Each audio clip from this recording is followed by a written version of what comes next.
Alright, so unang-una, salamat sa pagbibigyan nyo ng oras ngayong gabing ito. Pag-usapan natin ano tong produkto na bagong-bago, no? So bago po ang lahat, nasabi ni Coach Arking kanina, yung background ko, ako po ay believer ng food supplements, no? Kasi dati po nung college ako, I suffer with hyperacidity, no? Yung sabi nilang sakit ng lahat ng teachers, lahat ng maestro. Bakit daw? Ulcer. Ulcer. Anyway. So, grabe. Ang pakiramdam ko noon, pag gutom ako, masakit yung tiyan. Pag busog naman, masakit yung tiyan. Siguro may nakaranas na ganyan. Tapos pag lumakad ka, hindi ka makalakad ng straight. Ang nakagaling po, supplement.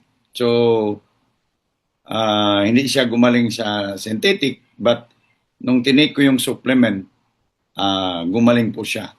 Okay? So, alam naman po natin, may dalawang klasing panggagamot, di ba? Conventional at of course, yung natural way of healing. No, ako po ay natural medicine doctor, naturopathic practitioner. Then I was trained in Japan and Philippines. So, medyo marami-rami na rin po yung kaalaman natin, paano natin i-share yung mga natutunan natin, lalo na sa yung gustong ng natural way of healing. Okay? So, ako po'y medyo emotional akong konti pagdating dito sa bagong product kasi ako yung pinakaunang testimony ng product na ito.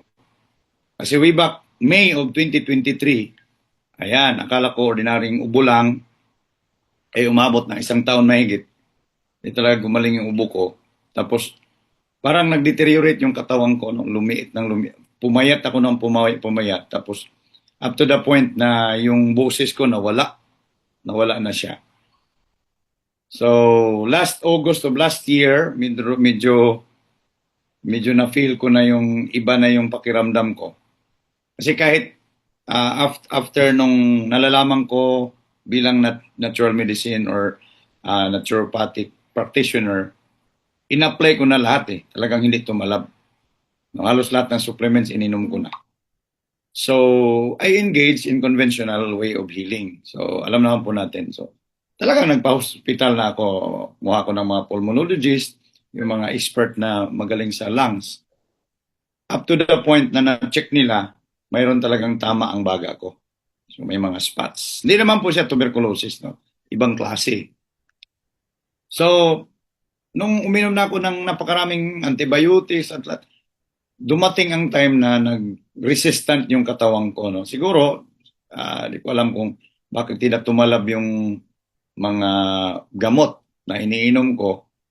So, wala. Parang nung time na yon after 7 days, yung last na doctor ko, pulmonologist, sabi niya, pag di ka pa gumaling dito lang, ay medyo matakot ka na. Di ba? So kung ikaw po'y sabihan ng ganun, ano kayang mararamdaman mo? Tapos nakita mo yung sarili mo na sobrang ng payat, tapos iba na talaga yung, kahit yung mga kapatid ko, tinatawagan ako eh. Sabi nila, Roland, ano ba nangyari sa'yo? Ba't sobrang payat mo na at parang sickly ka talaga? Sabi ko, ayan, pinakita ko yung, sinabi ko yung result. May problema ako sa lungs eh. Then up to the point na hindi na tumalab yung gamot. Parang ano. So, last year, August, yun nga sabi ko, nagpaalam na ako. Nabihan ko na si Maricel, sabi ko, lahat naman po tayo may hangganan, di ba? Hiram lang naman din natin itong buhay na to. Sabi ko, mag-ready na lang kayo kasi anytime, pwede na mawala. Di ba? So, pati yung mga anak ko, sinabihan ko na rin. Nakita na rin nila na deteriorating yung nangyari. Talagang alam natin, di ba, pag nag-deteriorate yung katawan. And then, kasi ako po'y nagsiserve sa simbahan, trainer pa ako ng choir. Di rin ako makapag-train kasi wala nga akong boses. Hindi nga lumalabas. Ngayon na lang 'to lumalabas eh.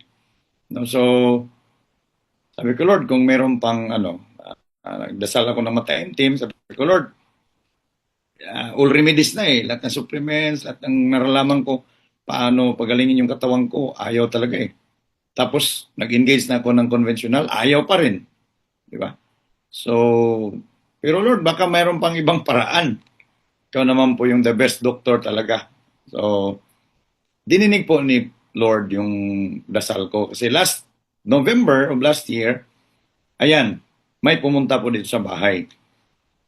Pinaliwanag niya, mayroong ganitong product na siya rin pala, 2004, na kidney transplant din po pala siya. No, ang donor na yung sister niya. Then 2018, another kidney transplant. Ayun, ano na naman, ang donor naman niya yung wife niya. So yung wife niya, isa na lang yung kidney, no? So to to be exact, sa ilang oras siya na malagi dito sa bahay, 2 hours and 39 minutes. May record pa ako nandito. Ni-record ko talaga, nandito yung in-interrogate ko siya, ano ba tong product na to? Yung talaga pininto niya lahat. So doon nagka-idea ako, ay meron palang ganung product. No? So, yun. So, to cut the long story short, umuwi siya Amerika, and then yan, nag-usap-usap na kami hanggang sabi ko, sige, kung maganda man yung product na yan, so sige, kami yung exclusive. Up to the point, dumating yung na kami yung exclusive sa buong mundo. Now, dumating yung product dito sa Pilipinas, April 9. April 9 po. So, 6 months na po akong nag-take ng product. Sa araw-araw na ginawa ng Diyos, talagang ininom ko po. No? 1 sachet a day. Timpla ko po sa 500 ml na tubig. Ayan, iniinom ko po siya before meal. Ang experience ko po, 3 weeks pa lang, nakakaramdam na ako ng parang gumaan yung pakiramdam ko. No?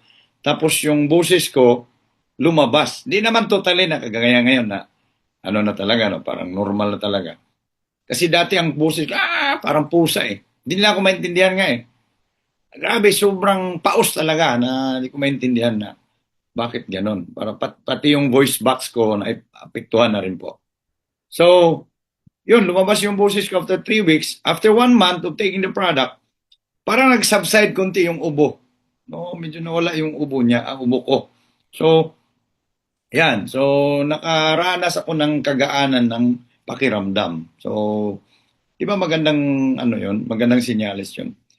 Kaya tinuloy-tuloy ko po hanggang siguro mga 2 months, kung take 3 months. Ayan. Hindi naman totally nawala yung ubo. Pero na-feel ko yung improvement po talaga.